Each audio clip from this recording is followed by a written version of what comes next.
Les nouvelles en détail.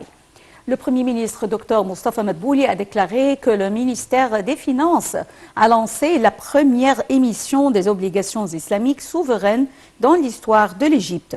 Lors de la réunion du Conseil des ministres dans la nouvelle capitale administrative, M. Madbouli a précisé que la valeur de cette première émission a atteint 1,5 milliard de dollars, alors que la valeur des bons de souscription aux obligations a atteint 6,1 milliards de dollars.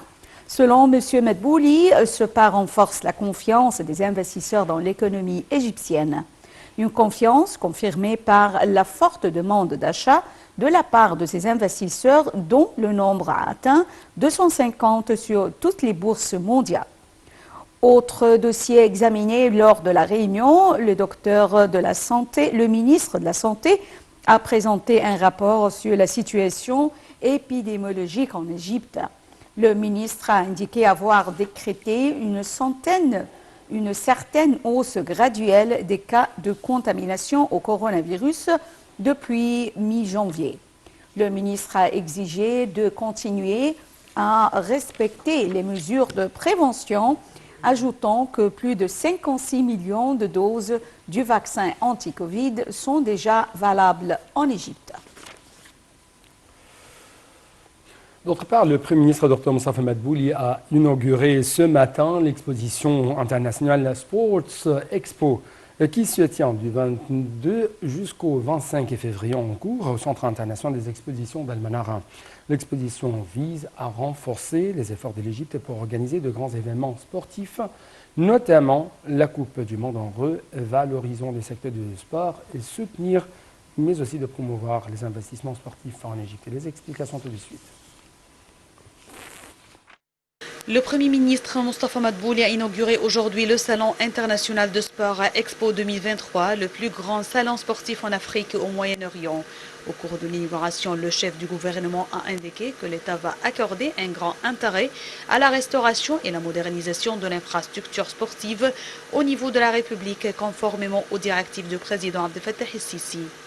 M. Madbouli a d'autre part souligné qu'à la lumière des nombreuses instances sur la scène sportive mondiale, la chance est devenue plus grande de créer et d'attirer davantage de partenaires mondiaux et d'institutions internationales, outre l'important partenariat avec le secteur privé égyptien œuvrant dans ce domaine. À la suite de l'inauguration, il a inspecté un nombre de pavillons de l'exposition. Il a également écouté une explication détaillée du ministre des Sports et celui des Communications sur l'organisation des pavillons et les pays participants au salon. Le Premier ministre a par ailleurs visité le pavillon de l'autorité du canal de Suez, le pavillon du club Le Club, la branche de la nouvelle capitale administrative. Il a également visité le pavillon de l'initiative présidentielle Ta bicyclette, ta santé.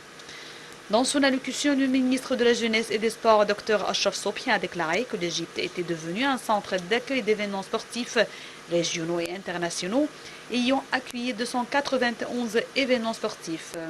Le ministre des Communications et de la Technologie de l'Information a pour sa part indiqué que Sport Expo fournit certains services pour stimuler le commerce électronique et le travail à distance.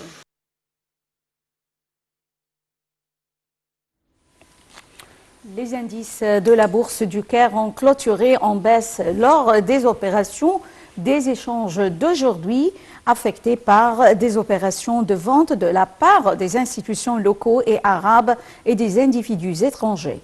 L'indice principal, le GX30, a chuté environ 1,54% au niveau de 16 777 points et les indices secondaires GX70, EWI, EGX100, EWI ont respectivement reculé de 49,1% et 1,69%.